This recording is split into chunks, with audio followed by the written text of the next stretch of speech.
გამარჯობა მეგობრებო და მე კვლავ გიბრუნდებით საფეხბურთო სიახლეებით. რას ამბობენ მწვრთნელები, ფეხბურთელები და ლეგენდები კვარაცხელიაზე? რატომ გახდა ის ამ ეტაპის მთავარი ფიგურა და რა გავლენა აქვს ხვიჩას დღეს ევროპულ ფეხბურთზე? ამასთან ერთად სხვა მრავალი ინფორმაცია შეგეძლიათ იხილოთ დღევანდელ ვიდეოში. ჩვენ კი შევეცადოთ რომ ავიდეთ ტრადიციულ 2000 მოწონებაზე, რადგან თქვენი მხარდაჭერა მე დიდ მოტივაციას მაძლევს. ახლა კი დავიწყოთ. მას შემდეგ რაც PSG-მ Chelsea 2 მაჩის ჯამში 8-2 გაანადგურა, ქართველ ფეხბურთელზე არაერთი საინტერესო კომენტარი გააკეთეს. მოგეხსენებათ, მატჩის საუკეთესო ფეხბურთელი როგორც პირველ შეხვედრაში, ისე მეორეშიც სწორედ კვარაცხელია გახდა. ეს კი უბრალოდ ფორმალური აღიარება არ ყოფილა. მან უკვე მე-6 წუთზე პრაქტიკულად თამაშის ბედი გადაწყვიტა და PSG წინ გაიყვანა. ეს იყო მომენტი, როცა Chelsea-მ თითქოს იგრძნო, რომ ეს მატჩი სხვანაირად დასრულდებოდა. ახლა კი მოდი გადავიდეთ რეაქციებზე. პირველი კომენტარი თავად Chelsea-ს თავკაცისგან მოვისმინეთ. Liam Rosseniori კი პირდაპირ აღიარებს. თუ ასეთ მოთამაშე, როგორც კვარაცხელია სივსეს მისცემ, ის არ გაპატიებს. ასევე Rosseniorმა ძალიან მნიშვნელოვან დეტალს გაუსვა ხაზი. პირველი 6 წუთი Chelsea თამაში იყო და მერე ყველაფერი დასრულდა. ერთი შეცდომა, ერთი ეპიზოდი და იქ უკვე კვარაცხელია იყო. მოთამაშე, რომელიც ასეთ მომენტებს არ ანიავებს. მაგრამ რა თქმა უნდა, ისტორია აქ არ დასრულებულა. ხოლო თუ ახლა ამ მომენტს უსმენ და მოგწონს ასეთი ფორმატი, შეგიძლია არხი გამოიწერო. ამ თვეში მიზანი გვაქვს 98,000-მდე მისვლა და საინტერესოა იქნები თუ არა იმ ადამიანებს შორის, ვინც ამ გზაში დაგვეხმარება. ახლა კი მოდი გავაგრძელოთ ვიდეო. ინგლისური მედია, განსაკუთრებით Football London-ი, ბევრად უფრო მკაცრი აღმოჩნდა. ჟურნალისტმა ბობი ვინსენტმა ფაქტობრივად თქვა ის, რასაც ბევრი ფიქრობდა, მაგრამ ხმამაღლა არ ამბობდა.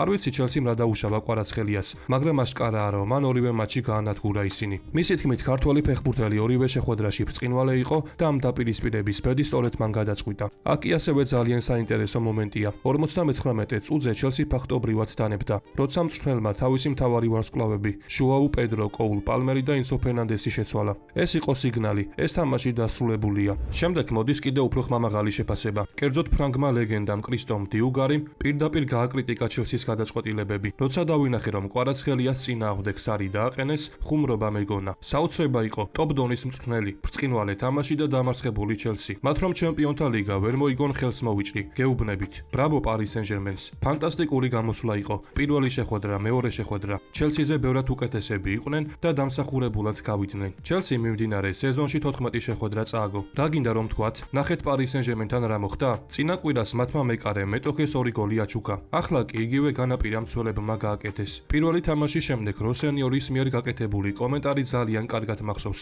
მან თქვა, რომ პრემიერ ლიგაში კვარაცხელიასა და ბარკოლასნაირი ფეხბურთელები არ ყავსო. შემდეგ კი ადგა და სარი დააყენა. როდესაც დავინახე, რომ კვარაცხელიას წინააღმდეგ მარჯვენა მცველად სარი დააყენა, ხუმრობა მეგონა. რისი გაკეთება სადა? მეორე შეხვედრა 5 წუთის გასვლის შემდეგ უკვე დასრულებული იყო. განაცხადა დიუგარი. და ახლა გადავიდეთ ციფრებზე, რომლებიც ყველაზე კარგად აჩვენებს, თუ რეალურად რა დონეზე თამაშობს დღეს ხვიჩა კვარაცხელია. ჰუსკორდის მიხედვით ჩემპიონთა ლიგის მიმდინარე სეზონში კვარაცხელიას აქვს ყველაზე მაღალი იქში სხვაობა ყველა ფეხბურთელს შორის. ანუ რას ნიშნავს ეს მარტივად? ის რთულ მომენტებსაც გოლად ახსევს, სადაც ხვები ხშირად ვერ ახერხებენ. ამავე დროს გამოცემამ სეზონის სიმბოლური გუნდიც დაასახელა, სადაც კვარაცხელიას მოხვდა. ახლა კი ყველაზე მნიშვნელოვანი სტატისტიკა. მიმდინარე სეზონში მას 11 მატჩში 7 გოლი და 4 ასისტი აქვს. ანუ პირდაპირ მონაწილეობს გუნდური გოლების დიდ ნაწილში. კიდევ უფრო კონკრეტულად, PSG-ს 34 გოლიდან 7 თავად აქვს გატანილი, რაც დაახლოებით 21%-ია. 7 გოლით კი ვიქტორ ოსიმენთან ერთად მე-6 ადგილზეა ბომბარდირებში. ხოლო თუ მთლიან სურათს შევხედავთ, ჩემპიონთა ლიგაზე კარიერაში უკვე აქვს 12 გოლი და 11 ასისტი. ახლა კი მოდი შევხედოთ თუ რატომ არის კვარაცხელია ასეთი საშიში. კერძოდ საფრანგეთის ნაკრების ყოფილმა თავკაცმა რეიმონ დომენეკმა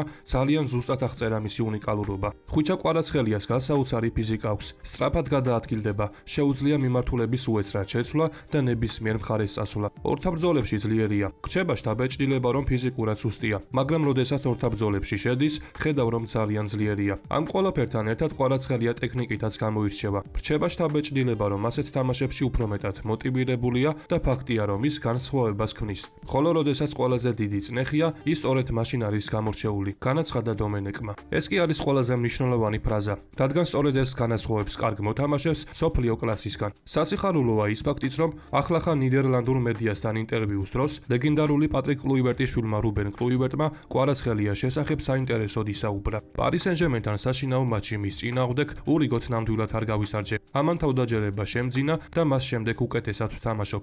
რატომ არის კვარაცხელია განსაკუთრებული? ის მსოფლიო დონის ფეხბურთელია. მის წინააღმდეგ მთელი მატჩის განმავლობაში მაქსიმალურად მობილიზებული უნდა იყო. ის მუდმივად რაღაცის მოფიქრებას ცდილობდა, მაგრამ დისციპლინირებულად და ყურადღებით გუნდებით ვთამაშობდი. ასევე საინტერესო დეტალი. მატჩის შემდეგ კლუივერტს მისი მაისურის გასვლა უნდოდა, მაგრამ უკვე დაგვიანებული იყო. და ბოლოს, რა გველოდება წინ? PSG უკვე მეოთხედფინალშია და იქ ლივერპულს შეხვდება. ამაზე კი უკვე ლივერპულის ფეხბურთელებიც საუბრობენ. კერძოდ დომენიკ სობოსლაიმ აღნიშნა: "ნახე PSG, ძალიან ძლიერი გუნდია, მაგრამ ჩვენ ნებისმიერ მეტოქესთან შეგვიძლია თამაში. ანუ რა მივიღეთ საბოლოოდ? კვარაცხელია მთავარი ფიგურა, PSG ფორმის პიკში. წინ კი ერთ-ერთი ყველაზე დიდი დაპირისპირება, რადგან როგორც მოგეხსენებათ, ლივერპული კვარაცხელიას ერთ-ერთი საყვარელი გუნდია, რომლის წინააღმდეგაც არაერთი კარგი თამაში აქვს ჩატარებული. თუმცა მანამდე პარიზული კლუბი 21 მარტს ლიგა 1 შეხვედრას ჩაატარებს, სადაც PSG ნიცას დაუპირისპირდება. ხოლო ტრადიციულად ვინც ამ შეხვედრის ანგარიშს გამოიცნობს, ის მომდევნო ვიდეოში მოხვდება.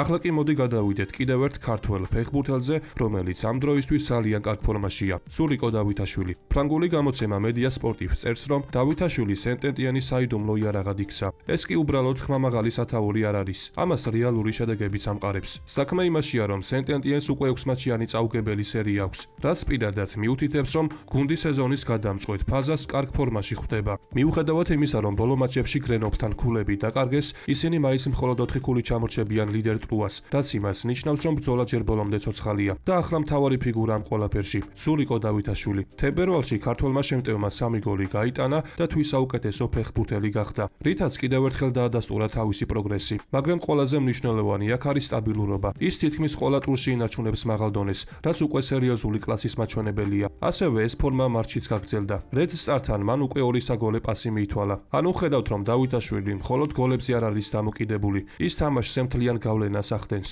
და ახლა მოდის ძალიან საინტერესო მომენტი. სენტ-ეტიენის შემდეგი მეტოქი არის ანესი, გუნდი, რომელმაც პირველ წრეში მათ 4-0 მოუგო. ხოლო თუ სენტ-ეტიენი ამ მატჩს მოიგებს, ტრუასთან ჩამორჩენა მხოლოდ 1 ქულამდე შემცირდება და ჩემპიონობისთვის ბრძოლა კიდევ უფრო დაიზაბება. დროა რეალი დავამარცხოთ, რა განაცხადა ბაიერნის გენერალურმა დირექტორმა. ხოლო თუ აქამდე ხარ მოსული, შეგახსენებთ, რომ ჩვენი მიზანი ავიდეთ 2000 მოწონებაზე, რის შემდეგაც ახალი ვიდეო ძალიან მალე გამოვა. ახლა მოდი გადავინაცვლოთ სხვა დიდი დაპირისპირებისკენ. მოგეხსენებათ, ჩემპიონთა ლიგის მეოთხედფინალში ბაიერნი რეალს დაუპირისპირდება. ამ შეხვედრას კი ბაიერნის გენერალური დირექტორი იან კრისტიან დრეზენიც გამოიხმაურა და საკმაოდ საინტერესო შეფასება გააკეთა. მისი თქმით, ბაიერნი რეალის წინააღმდეგ ეს ეპიკური დაპირისპირება. ნახოთ რა გამოვა აქედან. წარსულში მათთან არაერთხელ გამოვარდნილი ვართ, ხშირად არახელსაყრელი გარემოებების გამო. ამიტომ დროა ეს შევცვალოთ და ნახევარფინალში გავიდეთ. ეს მხოლოდ რიგითი მატჩი აღარ არის. ეს არის რაღაცის შესრულის მცდელობა. ის ასევე ამტკიცებს, რომ ფეხბურთელები მოუთმენლად ელიან ამ მატჩებს. მეს დიდი ინტერესით ველი ორ ამაღელვებელ შეხვედრას. კარგია, რომ პირველი მატჩი მადრიდში ჩატარდება. ყველაფერი თამაშის ხარისხზე და შესაძლოა ცოტა იღბალზეც იყოს დამოკიდებული. მანამდე კი ვიმედოვნებთ, რომ სანაკრებო პაუზის შემდეგ ყველა ფეხბურთელი მწყობში დაგვიბრუნდება, განაცხადა ბაიერნის სპორტულმა დირექტორმა. ახლა უკვე ყველაფერი გადადის მოედანზე. ბაიერნი, გამოცდილება, ძალა და სტაბილურობა, რეალი, ისტორია, კლასი და ჩემპიონთა ლიგის დნმ. ხოლო სწორედ აქ ერთი მარტივი, მაგრამ საინტერესო კითხვა ჩნდება. ასეთ დაპირისპირებაში რა უფრო წყვეტს? გუნდის დღევანდელი ფორმა თუ რეალის გამოცდილება ჩემპიონთა ლიგაში? დაწერე კომენტარებში ვინ გავა შემდეგ ეტაპზე, ბაიერნი თუ რეალი და რაც მთავარია რატომ. დღევანდელ ვიდეოს კი ამით დავასრულებ. მოტივაციისთვის კი თხოვნა, რომ ავიდეთ მინიმუმ 2000 მოწონებაზე. ასევე გამოიწერე არხი, რათა იყო მუდმივად საქმის კურსში. ყველას გისურვებთ ჯანმრთელობას და ბედნიერებას. მე კი მომავალი ვიდეოთი ძალიან მალე დაგიბრუნდებით.